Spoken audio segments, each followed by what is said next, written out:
Eternal Father, I offer you the body and the blood, soul and divinity of your dearly beloved Son. Whatala whātui de nei fo tai o fou whawhunganga le tātou tunua mai se le puleanga whawhunganga lau whionga le tamā le puleanga lau whionga a kia pipo mo sese mai se fo le pai o le awosi tauranga ma te akono mo whaltua ka pe fo leo no whawoto te nani whawhengainga mo lātou whaltua ia male malu e o tupu mai e o le tātou kanesia ia tēnā na fo i le pai o le tātou tunu o e mwhai o na maua manoa e whaafongafongai i le nei fo i Polokalame o le Polokalame nei o le Polokalame whaasolo le Divine Mercy Iesu le Agaalofa Mamana whaamanatu le au le talamasani e tupu le whaatuatua le taulongolongo o le tāua i o le nei mea o le taulongolongo pe a whai o whapenao na tāua le whaanongolongo. Le anga e le mawhai o na tātou nofu ai manu whapenao i pea o no le whiaure nei e le posa dilo e le o se mea mo foi po se tengi mo nei wa tala noa atua i le whiaure nei. This message is to prepare the world for the end time. O le whiaure nei te pena ai de na rolangi mo lo toe fio mai. O le whiau fo ina tā pena e lo tātou o rik whaola. E leo se whiau na ta pena e le kanesia mai o na te tae mo na forefathers, like pe o isia whiau temi. Al whiau ne le te mai masi le na whaali e su i le te mai tae o Faustina a o swafa ia Elena. Ina ia alu e veia ma tau pousaa. O na e iai le whiau mole la rolangi, o le aia whaongaina ia, o ia o e vea ma na whailo tusi. A tātou tiro i nei mea, iang tia ula vaia le pa ia e whaafonga mai. O le malilenga lea, the whole message of Divine Mercy, o le malilenga, ai sea, o le fufonga na sawai, o le fufonga o le atua. E le seis fufonga i talatu o le fufonga na au mai ai le whiaude. Me fori nā e whai keke i aka ika. Ta te pai e fo o kamakua. Ai le mawhai. O na whaasidia e o te ki ngāma lo te pai e. I lo te manatu o le malelenga le atua le ua mai e whai. E te tau maona mea. O na o tātou pisi. E te tau o na ai le awala o whio ai e te ngata e te ua o apostolo le Agaalofa Mamana o le tua. A ona upu a mata e neni upu e mwhai o na whai sesi. Na mai Iesu, before I come as a just judge, I now come as a king of mercy. O le ai le posa dilo, le whaafonga le rolangi mai ai le amutanga. O tātou nofu te talo mo le toe fio mai o le tātou o li whaola. Au te nei tātou, le toi oso mai o le melea, wa mai Iesu ai o ke le sau, i le sau le nā o le whamasino a meo tonu, o ko sau nei, o o le tupu o le Agaalofa. No o manatu lea ka alofa e, o umanga sau mariu kino tanga, ua e le se mea kakau mariu kino kangakale ako, ia kia ula vai e le mwhedeke, tala sesi. Ala me o liu kino tangata ai le tua, ua la ngau fai kaura kuspa ia, mai kuspa ia le kusia pau. Le nale la ia e whaanga o mai Iesu, whare mango ma le kinga o Maria, mai le nale la ia o whaanga salaina le tua, ona o le alofa. Rongo winga nga liu kino kanga kalofa, me o fōri ngā ngasala. Ia, ai le tu ua ina, nā liu kino tangata Iesu, ma le manatu tangata o le asau e la wea ai ma fai maidia o onga pe ale ai. Ni tala noa Iesu a o savali a nga i le koruse i Kalavario. O le savali atu Iesu i Kalavario. Fa amole mole oe maa o ma le tātou maftanga. E leo se savali fia. Ale ngana ya Iesu tonga olive. O kai au e alua lang sabati nga malua i Jerusalem. Ai pe melang kala lok ta mai a fai e mawhai o nā e sere nei pu. An kei rore reiri mele la sabati e o le ipu ona. A fai e mawhai o nā e sere nei pu. Ia, o kaunga vese. Ai sea, e le se ipu ingo o fie. O le oki. O le oti. Ini manga i le me sana sau alu sawa i oki ai. Le ai o ke le fie fai era ngā mea. Manga i le pe me sana sau alu sawa i fai ka ko se au malu e fai ngi ki me. Ai a fai me sau alu sawa i oki ai. Le o ke le alu. O ke le alu. Le ale mena tupu do tātou i whaola. Liu kino tangata. Wa vea ma tangata. Ina i ahanu e maliu. Ma fua i sea. Ma fua ia ha umana umele angale fa ma fua ia o malo fa ma olunga ma fua ia tatou mo tatou le loa o tatou uso atangata ngana so what it before I come as a judge I now come as a king of mercy le la uto fa mo a fio mai Iesu o le fio mai o yo le fa masino paki ma fa skai wa anga fio mai Iesu nga fio le nga fio mai a Faustina ai a mainga o yo le whamsingo. Maua sana, maua o maua kako uma. Whaptai le tua. O sau whamai e o yo le whamsingo e o sau. E le whamsingo le o sau. O yo le tupu o le Agaalofa. Kako whaonga ia upu. Kako whakaua. O makua i furi Iesu. E ku i la rolo na paia. Ai sau e su e tatou. Au ne i aise anganga e mau. O ke ngofo i po uma mo mafau fau. I le nei ko inga lofa o whaia e le tua mo kako. Uma nga fau kako, uma nga whaide e lalolangi kako ke ola ai, whaida au kako ke ai ai ma mangu ma ia ma mea uma. A koe faulo ngā kari e sau e alu e kau le koruse inga ia koe lawe ai kako. A sau e suwha ngai o le tupu o le Agaalofa Mamana. Come now while there is time. Ola me le ye. Ka ko ti vai me ko aku mo ka ko fongo. Kala ngo ai di poki o kupe, mo kala ngo ai sia mo mea. Le ngi kupe ti vai me. O le kala ka ki ngadi e ka u ke mi fa pa ia e lo ko aposkolo. Sana le se kupe. Ba wala me fai o le kanga fa li lido e ka o le love offering. O le mea e mo le kanga wha di liro e fua i eile mea tau te whaia. But o le kanga wha di liro e wha o ngā e whaia imi sa mo mai. E wha o ngā e asi ei mai. Mo e ave ei mea alofa mea work of mercy. E di whaua in kako whane. O kako whau whane. Au kako le whaua nganga. Mea le o le whango ngoa i e le kulanga o i e le kako i kua ainga. E kumu i fongo. Ai le kumu i ngā luenga i whainga. Ke le vo di mai si ka le usu ni sa o le ro po la winga o le misa o le promotion ngumel kasinga o le true presence of Jesus Christ in the Holy Eucharist na me kumo i o misa fa o le tali suanga i le si ska suanga fa penga ma le kaulanga o kaulanga e penga kalangoi ka ko kanisia a o le fa i longo fo de o lo tonu i le moni o le fio o Iesu de sacramento o le Eucaristia pa ia e le mwhai una tātou sui ale me moni. A whai o tātou le divine mercy, ka ko wo e mori mau i e wa aita ngata. O whai wari kari kongo, kwa kala ele fio Iesu le Eucaristia. La wo e kari sua le kingu pa i ora misa. Ai vai wala o koe o aku le fia asi Iesu. La o koe o le kolu i koko kuri le Eucaristia. La e fio a Iesu.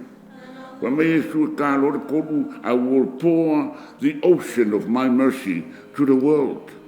O la me fai de kolu, so se mea te ole mai ai o ke koi ngako. La me le ne ko i ngako kalo sanga de kolu. O le ko i ngana ma ko farsala fai de kolu kai do isiman mat. A la wa ai ma la fe lo ai. O le ai. Kalo fai le ka penganga pa ko a Iesu. O le kalanga Iesu. O sau nei o le kupu le Agaalofa manga upunga so ai o mai nei mangu o iai le avangoa. Le avangoa le o e le popolo i kako. Ka ko ke makua lea mga ia le ngā saunga pa ia le tu. Come now while there is time. Ai sea, rei kiki kai. O mai ka penga nganga. O mai ka kua ka penga le lalangi auange i se me kupu ma mau se nganga. Pe hao o le kai me fio mai e ruka kori o io le whamu sino a me ton. Ke o ka fia malosi o koe fia rufurkasi. Se o ka koe alu le a koe kire koe moe. O le mea lei ai leo whainge le chain of chocolate. Whatakai a o kolo o wha maongi pe a mu ia karusia o wha maongi whai.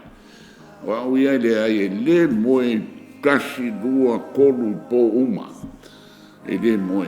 Nga sika mai ka oko a koe sau misa. Aisea, fia kua le ai. Fia mohua le kua. O le sao ngā le mea. E le o le fia kua. O le fia mafuka ma le kua. Aisea, le kua ngā lai kau kau le koluse. Mo au ngā veilonga ola ma longa soi fua pa ia. E wha ola ia u mo lo waini. Ia, o la whaangaka i ngā lau kala i le mele o le ngalue. Vai ua o mangaku o ki kalangoa i le ki ngāo Iesu. Le kinapa ia o madia. O ngā o wola e fo ia uia o walu sawa i o makua. O la ua sa fia ke le kala i le au tau.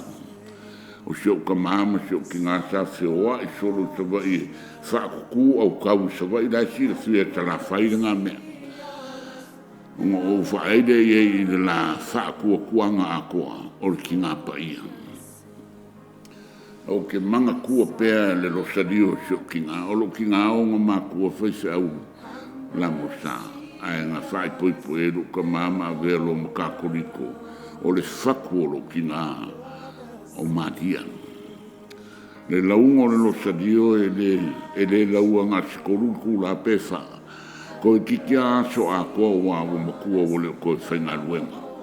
O le losadio i le rima i le mamuru. O ngā o le whaku sio ki ngā ama sio ka maa o le ki ngā paia. Le ango vai e kaimi ngā wala ua le koa i ala ua. Ua kumu a koa sa vai i le au kau. I li paia au i le pusa o le koe inga. I o ngā sao inga muri ma le kuunga mau. Ua kau ave le au kau a koa. Aisea, wa mai maria langa whaanga ue. Whaea ea le kanga ka sa whai mo ia le mea o le kāngai o maria. Wa mai fwere le sa awa divine mercy. O sau Iesu fwai mai I'm the king of mercy. Ai e malanga sa wanga, my mother is the mother of mercy. Nela ia ila so. O le tinao le Agaalofa Mamana. O anga ngafi, ngofo ai rumo le. Mako wharisai rumo le maunga. E ele maku whaaku sa ke deda le au le lei mai runga. Mo whaafikai a madia. Whaafikai i longa mawhai o ngā whanga o maia le alo le kua. Aisea, wawa ngā sira fia. E le mawhai o ngā iaise whaamanga longa le larolangi. Pe anga ke enga le ngalo le lii o le a whanga o mai ia ke ia. Ia ngai le po te whinge peo madia. Sa iei le fōwhanga o wai da fia le kua i ere me kupure nanulangi le angisala. Nga ka penga le kua o le ki ngā paia ma veo se ki ngā e le pa i e se angisala. Le aka ko ke malamalama i ai. Ina ia soi fua mai le alo le kua le lau walo mamama le maka mo fie. Le ala iei le kako mafukanga mo kako ki ngā. E kei roa lau ki piro lau whangau. Ia. Ko kele se whanga de musu ka ua ke ko e. A ko kele la whanga. A o ngā kamaki uma. E rei sao ngā peanga whapede ai le kamare o mkuale. O ke whawhikai i a matia. I longa kalia o le singalo o le kua. Wa mai ai longa alo e alu le koluse. E ola ai ka ko whanga. Ki ngā uma o le larorangi le ngā kakoriko. Every mother in the world should bow your heads and thank Our Lady. Aisea, awa o langa kama, la vea i umai a kako whanga. La vea i a koe makako. O le koluse na kau kau Iesu, i le i mawhai na kau kau sisi. Aisea, ngā o le kua mamanu, malakangaka mama e kau kau koluse. I le kau kau a kau kau arisana, ngā o anga ianga sala pe afi ngā le kua whamanga.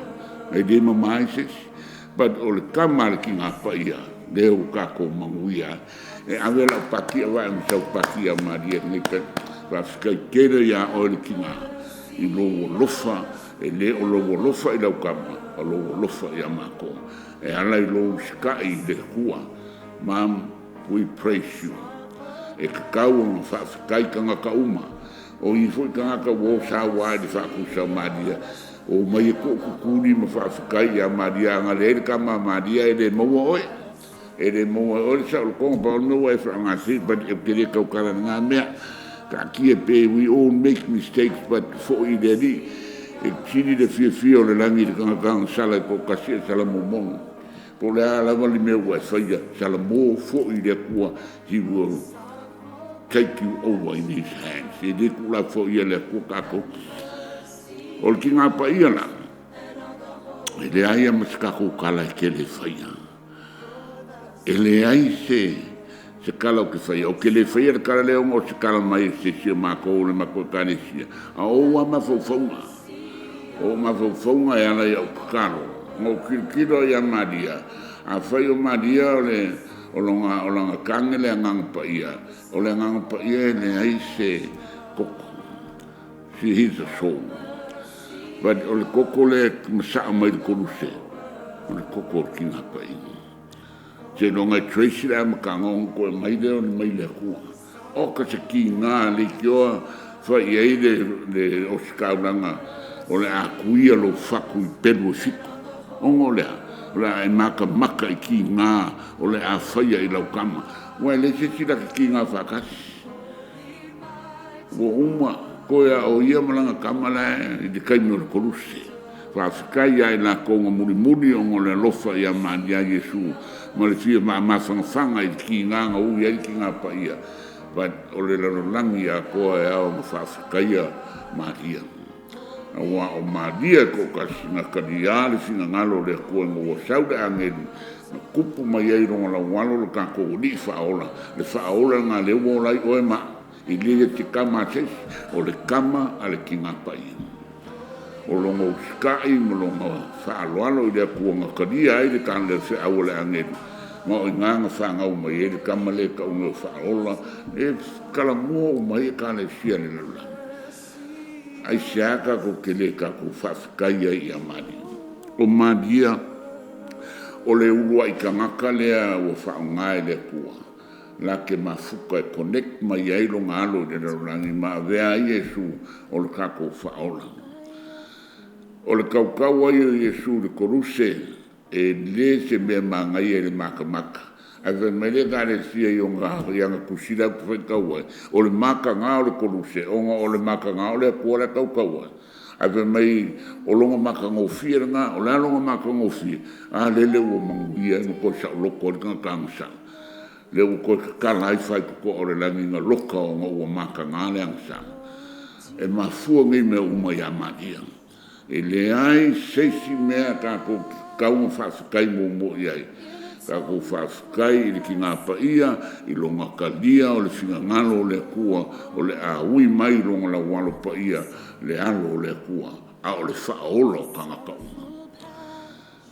I resi mea o ke alofa isi o lumakua, e soifua mai pepe fou uma le whare mai, a le ai o le whare, a si gei kenge, maka ngō whia kalavou, ai wha ngau le whare mangu, ka alo whae, Wālanga whapenga, o ngō le kama le tau, o le kama e ka ua le māmoe o le tau nang.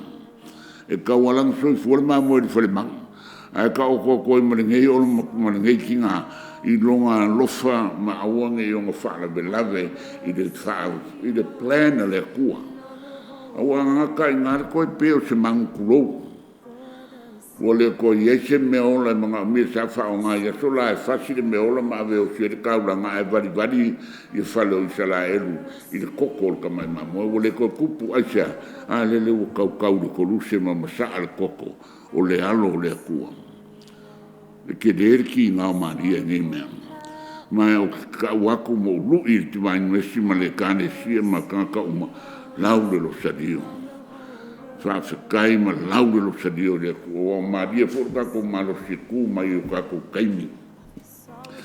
O awa ia ke le whaiaku ia o te mai mesi. A o lau ru ia o e. A fia whaam maare rua vama le kua i kere o kaku se. Ko anga i lo sadio. Ko anga i lau le lo sadio. Ko anga i lau le chaplet. O le chaplet o le kakalo o le Eucharistia. Le Eucharistic prayer. O Iesu ma Maria e mafuka le Eucharistia. O ingae mawailu kako malosi.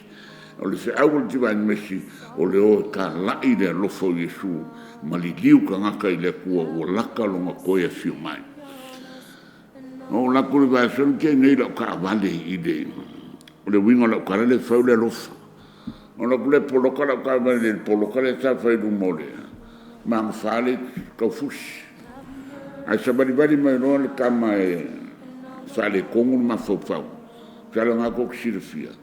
E ku mai longa di mai fai malama o ka vale mo se kupe wa ku kama ka vale mo fa ka vale yo luma de winga lo kala au ke fa musi mo me ni ala ku kama mo long ka vale du mo ba ku e ka vale du mo kupe sa u ka vale long rua ku e kupe ka vale long ko long fa le yo du mo long di mo lo ya o kan lo sa kupe pe wa ke makiba au ba ku lo ka mali long fa e ko mai le lima skam ai tau o de po ai mo mulo mori anu ko ka mari e o le la sa me ve e wa lo mo mori ka winga la ka o ka mama mai nga le ke ai le wa e o manga mama ia ve o manga mo lo ku pe ingulo e le ska ko me nga me o ka ko wa bongo ke lo ka vari e ko lu ngai du mo le nga ve ine o ku pe ka me kina nga va ku di mo ka mai ke ka ngo ku e kupe a ka mai nga va ku le kupe nga mo wa yo manguia o lo lo fa nga fa kingo fa ka ri e po la me fa nga e kupe but you doing it because nga ya oil lo fa le ku e pala panala balava e fia ai e fia ingu o le benga ka ngo ya ka ko o le me fo le fe e ja fa ultima nes a wo ka fa mana mala ka manga ai e ka mo fai e mala malama ku ai they need food they need clothes they need everything ave ye le pe am fai but e kauya o ele ku e foi da kamalenga po skamade e lai fa ka di po foi o ele ku chasu na mo le me ke ru set a venanga mo goi o ai na ma fa le po o lofa ku ai ia o le teme o le mo mori e po fo yo ena ku la menga fa dang ol meke ru se a o ko ye ko lunga piko du ma ave ku per kama na ye de fa mo nga le ku ka u sa ku se la ula lo nei ma le ola fa wa e ka ua le ola inga o le lofa a e le lofa e le fo se lofa ke lu ska o le ku le ka ku ka ko ye le sa fa o yo le tupo le nga lofa come now and there is time o le kai mi le o kako le vai kau a wha. Le o fola mai te vai mesi ke le karango le malu le kungu sa. A o te vai mesi le idanga o le apos korora o ngā ruenga le o whangwhangu kako o ngā ruenga whai. Kako wo kako kalo ia kafi ese le kua ngai mana. Na le o le whakuunga whakusa fiku whakusa ia ngā vene ia le paka. Ya la o manga yo wa fio Iesu ku mo koea o fangaloa ya la mai ka fa ia kava ni va ya supo le va ya so ya mal ka usanga o so o mo polu ya mo kwa le fanga pe ko lunga fa ku sa ave le fanga mo le fa o nga ino le fa ku se le fol folanga Iesu so se me ye lo fa tu sale o ke pui i la to no foi ma la to metoti fa kaliene ku po la so sa wo se fa pure le ku ai kalunga ye de fa ku se le ya sa mo le ko ye se fa sa mo a sa ele o le fa ku se ka udia al folo folanga Iesu o ke pui e le se ya o la kalanga fo e Faustina so se fa i lolo fa ku sa e le o fo ka nga se mala me nga lo ka wa nga o de o mai so sa mo ko fa i do fa ku ai le o mai ya ia na ke adu nga o mo se nga yo ku fa sine o so sangi ni me fai a o fa fikai o ke fa fikai o aso la sai el kala de del kuspa e mai fai mo fiele e a lo pe po le apol camela e un maulu de po le ai whainga kāle mau mea, ma le milio ngea, o ngā rure maro le kua, o lau kiro e kaimiri ngei la wa vai, i ka ngakai e fisosang mai ngā rure ngā Iesu, so le o ka ngakai maua mea. O ngā lau ke re sui, o ka ngakai e maua mea leo ke aisia, sau wai kupe whai e mea ngei, nā leo ku wai whaku so Iesu, ia sanga kau i sau ko se lau le kua lo ko wanga le dei, ma sanga o lau ko pisingisi. Ale foi mengo kiro ye. O le afe mafe o kanga whainga ruenga i lau company. O ngai ma whainga whakingo la ko kausingo la ko whangau. O le sike leo leo ngā mo kanga whaipisimis. Ele se se. O le whainga ruenga i le ko kere o kanga kau. Kanga lau ma wai kupe ngā le company. Lau o la i o la ko ainga. Ma whai ei mea le loko. Ma kau ku ai mea uma. Ke le sao. E leo whai bisingi umai e whai ere upuru ngā le kusi. Nai ai a kanga kai dole kua ma wha mo le kua. Wha ma ngui a kua kua iau kua whiong. O la kua fo ia le ma mai. Ia lau wha pukunga ngā le la whai ngei wa le koe o ngō minguki. O le so ngā ngei le fiku. O le a whai ai le ngō venga wha pikoa mō kanga ka mai o le mwhain kong whikia. Mai o ia wa vei kua whare mai o lea ngai skonfiki. Au lau kala ia au kou. O le mele me whai el tangata whai ngō fia i lea kua. O whakasi ma te kakalo masangi ar kuspa ia whai mai o le kakalo e whai ma le whakua kua e ola ele mai. Ko e kuu mai ei ma le mea whai e Iesu ia rasalo. Whapō le kua maua e whongo Iesu sau whafo. Kasi ala kani o le mele me whai el kangaka whai ngō fia i lea kua. Pea whakua kua kangaka o kuri ma kakalo. Ngā ngei o le kao le fiku i runga o le kamai kai o le maunga. Ia o le mako e kane sieringa o le a whaku o le o kane skia. Waku e kou mai a mako kalo ai. Awa e le koe whapikoa se mga kuma se alofa se. O aia o mai ka kukuri le ki vai mesi ka penga le anganga. E le ngakari ka penga le anganga a koe maua se awa ngō le tangata. Koe maua le mawhukanga fia mai ke le le whawhukai i maua. But e leingi meo kukupu pa whai leingi ka kou meo whaia. A e tikanga ka le tanga meo whaia ki vai mesi a fia mai ka kou kuri ngā ngei. Nā ka kou whawhusa ngai mai Iesu leo kāne skia. O le a kangi aku ka kou ai kani mai Iesu. Ola le mai whamanguia ka kou le kua. E ka ua ia. Mele ka kou ke doa. Au ka ko ke mga whapiko ngā o ka ko amaroro siau ka ko le ai. O ka ko o umo ngā whamangingo le kua ka penga le larulangi molo ko e whio mai. Ka ko uo ka ko ngā rurue pa ipo ai makiwa a mausau me fsoswangi ai. O ai e mai alu ko kuri alu kalo ai te ua mga mei Iesu. Pa wangere ko ai ngō ka ngō Iesu a mei upo whaere na te kalo. Leo ke la ua ia whiwhi e kaimi umai manu o gen. E leo kia upo whikalainga soifua le kua au ki kao fia alu whikalai. Whai mafufonga o le kua i lunga o kangakama mai. Inga ia pai ia ile wha malolonga. O upo ngai te whaia. O upo le kua e ile manga wha malolonga. Ai wha kua e o la ana mai. Ai whai fo o le alisi ngalo le kua o le mai a lea le mai. Whai mai Iesu, this is also, pa o mga whai de melea, a final hope for salvation. E ke kakalo aku po larsi ngalo le kua e alu le mai. Ana ua kupu le salamo longa loko. Ua kupu e fo me le salamo. Ma ngalo le kua. Ma ua le avango le anganga mo le ola e whaua. Ka ua ia. So e alango kere ngai kala. O le kaua anga ua kako ke o ese mai o kako whale. Kako o ese mai o kako whale. So Malaysia o wosone. O la e kai meri e ke arua e ke mafuka i soko rua. Mse au whangau. Agaalofa. Wa le kala kuspa ia. Ale fai kau kuspa ia. Ea. Ai le ualo fale malo fa buere fai au mo so. Ai. Ai le ngolo ka mamalo ki ai le fai au mo so vai. Le ai ka ko ke o ai kalim e ki alu fai singalo le ko molo si le fia. Ai ka fa ku kala sia le ko le ai ngala le ngo fu mai le kinga. O le ki ngana ngofo mai o ele ngofo ngā uia. O ke loa uia le mako aina. E saua ua kangolanga lo sario ka kalo mai e manguia mei o kia diai. E se le mangai o le ngā mea. Ka kalo lesi mo lesi. O ngā nuenga fo o kia rue fai. Ia e whai fo i oe. Ke alu e whani wha malolongo le mai, mai alu e kāla i le alo fo Iesu, mai alu e sosangi ngā ka makitiwa, ngā ka fia ai. Ai e lau kala whai a Iesu, a iengi wha manguanga o ke maua, wha mole mole, sa sa aku i uru o loko rua manu a inga malau wha ngā. Eo, o ngā nane ka whe mai, a o le me fo ngā nane whai soka i rā inga. Nai ka kalo mai, ka kia laku lo lava, ia o ngosi makua, o sior makua o makua. O le mwhai inka moe mai, au aso la ka kia laku lo, le malo sauda koa, ka eo, ka pofea me sau fusia. Nai ngofo mana ka kalo.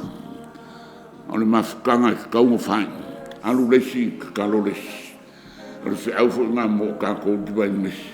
E le fu sia ngā ka kala ia se ai ngai mo ka kou luam whangau. Ka kou whialo whanga.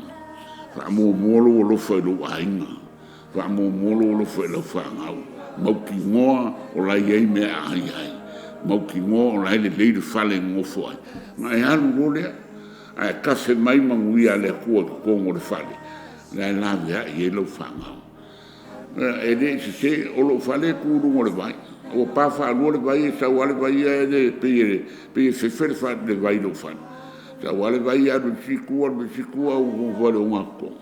Aisha, o ke a puki o kou o lima e pei o le kinga i langkama. So seisi o la inga le whiauli ngei o le kalana ngā Iesu. O ke a puki o kou o lima e pei o le kinga i langkama. E le mano i a ke oi o fidi le lalolangi ngei. I will shield through your entire life. O ke whaia u mou karika i lo langa a koa. O polo mesia Iesu le lai mo malo sia ue. Mai a o le kai me wala o le kua. Koe mai Iesu, you will come through the door of my mercy, not the door of my justice. E ke le ui te wha masinonga. Ngā e la kua kango Iesu, kala mai whaiko mai anu i ore kala ngan me to la kakala ngo pēa uma. That's beautiful. O le mangai e ia. But e ke kaunga ruru ngei. Nā ngau le nā au e ko ngai e le ko ngai whae ngai, e ko ngai ai fuakai au po le skausan. E kia ruru mea, o ngā e sere le kai me kau, ngā sere. Ai le mwhai ngā sere se mea ke le ruru inga. So stand up. O whai ka kongo venga, a mo le mwhai ngō i a inga, o ko kukuri le o kariskia. Wha mo le alo lofa i le ri. O aso o maka ki kilo ka whaafikai sia mako ki a kongo. E le misi a so uma e kukuri le ukariskia. O le whako kua le fio Iesu. O kari kongo foi au ion menga kongo whai divine mesi. O kouka i kai o le ku aina. Ia ngā o kouka i kai e le nkou meo whai. Wha mole ua laka mai le kaimi. We're running out of time. Get up, do something. O a me whai. O kukuri ka kalo mo ka uma. I le ko inka ko fili. Ka kanga ika mea oe. O lau mea lofa ngai le kua. O lau wha maa ngalo o kanga mai alue. Whai se awale ki rua maa fuka ai. Maa veo se uso. Le ngau kako uma o wha ngau le kua. Wha ma mao kako loko. Kako uoe kau kua le kua. E li se uso mo kua yo fiu whai e whai alonga i wha maurunga. Ia wau le koe whai do i se kala o mo whango wholoa. Wai mena ukala i le di Iesu wha malama se uso le rongo vai vai. Ai o ki kalo ia manguia mai e koi roa i ele me mo. Ia lana wano rua. Lau koe manga ia me e lei se mea e le me whai mo whaale lei. Pea kako wha mo e moi le kua. O mai nei mau wha mai. E le me whai kako pui kako wha ngau. Ngā o le manga o le kua e pui kako wha ngau. O lana kako me whai. Kako wha mafuka ma masangi le kua. O le kan se wha mo le mole le tiwai mesi. O le ama le a o loka mai e ka laku wharisala e loka. Ka laku aika asira ka wharisala e asira Iesu. Ana e mo le sisi mako. Ko i el mako wharisala e se. Roi mako sisi. A o isi malu ka lo whae. A tumu le tiwai mesi. I o ko malu. E le asira Iesu. O le kala Iesu peia o le me make ngā ngā mai a wharikari suanga lo kingo ma lo koko loka o ka pe ngā kuro le au a komre po whako mai fo le sikari suanga. A waina le makala ngō le au a komre po ngā ka pe ngā kuro. Me ngai le iei e mangkua ti mai me alo e asir sakala me kore o kanski. O lo walu e asi. O lo laku ngai offloati le kua a venga ngai te wherua e moe. o a venga le lofa i whangau, lofa i ainga, lofa i ngama, le kamana e mamai, e se le ke lo mea. Ka ko a float lo mei de di, o ye onga le upo. Ka mai e su o ko uma ki ngā inga ma mafke, venga mai a kia o a ue malolo ai o ko. A o ele kau ke o ye, ka ko o le whai perera le, e su e anga kupe o se ea.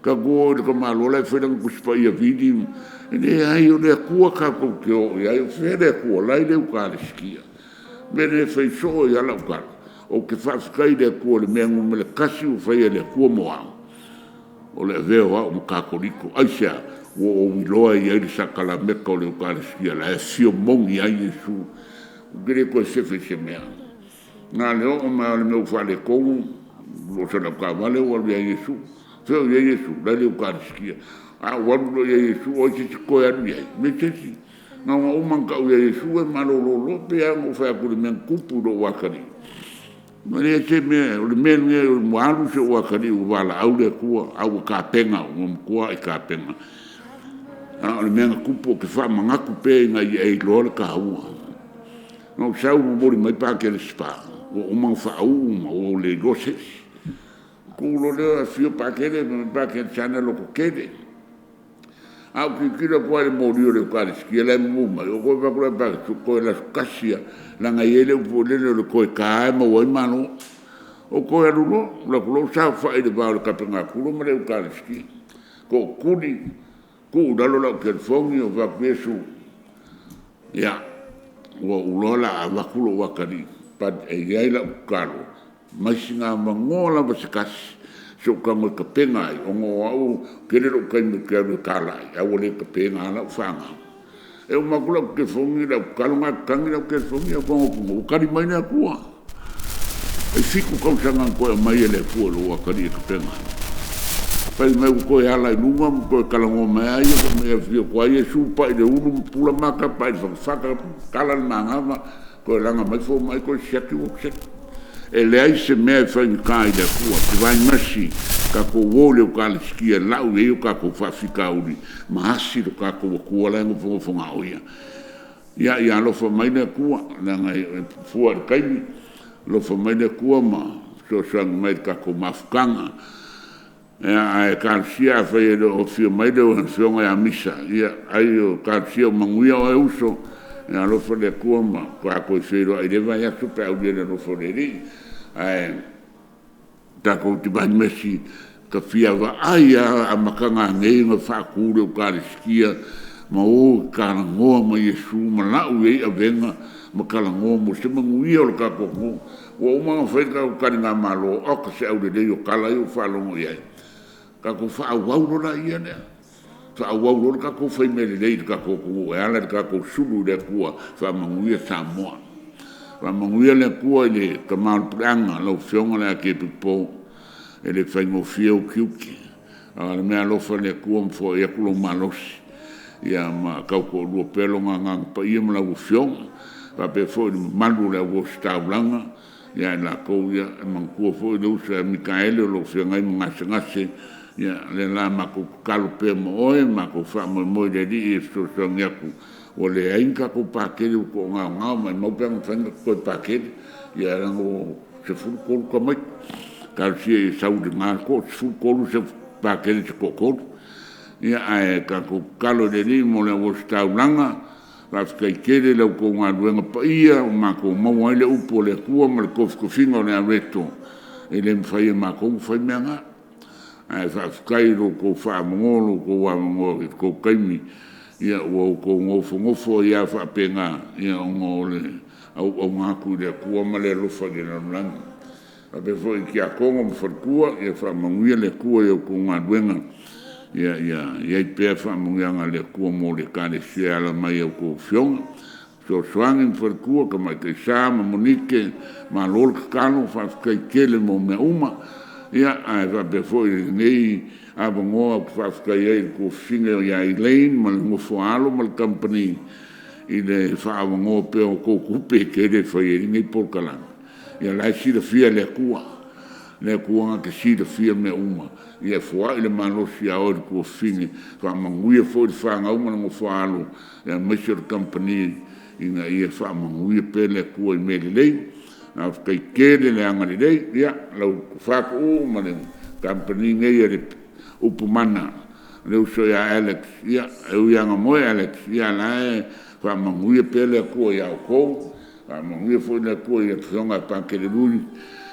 Maua pelo malo si pakene. Nga ia whao ngā pela u fionga le kua. Vese o ngā ngase mpoi lo malo si. Ia pefo leu so ia karioa. Ia mau ko uma ia miskamolavi ia ngai ko whawhingi ngai ia I runga o koura lofo le kua wai le whangofia le kong kau ia mau fose mangu ia skamakiki sawai ia kala ia ila ngā lofo mana o le di o le a whai le tātou talo ma le kalo al tivai mesi o le wha malolonga o le a mako wha maloloa kua ia o I lava o ngase ngase aua le popole pe ke sau pe o eiro mai au po ke iro aku o le akua e kau sira. A sira fia aku o le akua le kaimi ngai a le whaide ka le whamarolonga. O le akua ngai whamarolo Pa kele ngai kau kol whalmai whamaromole I pa I aku le whamarolonga le di I lau fionga. A mesifo le wo stau lango nisi e le o ato tole malosi. Ma ko ke kalo whakau a ngau le akua awa au ngoma uko o le eifo se mako. Ia, la whaere tātou talo, sopra ta māma le alo, mo le ngā mpa ia, Iesu le Agaalofa o oe anu whetalai. O tō umai tinga ina ma mawhitia I o venga, o mai ia tiau o au e malolo ai o tō. Lei seisi mea Iesu o mātou o atu la o fio. Awa mātou te lei lope I seisi mea I talatu o oe.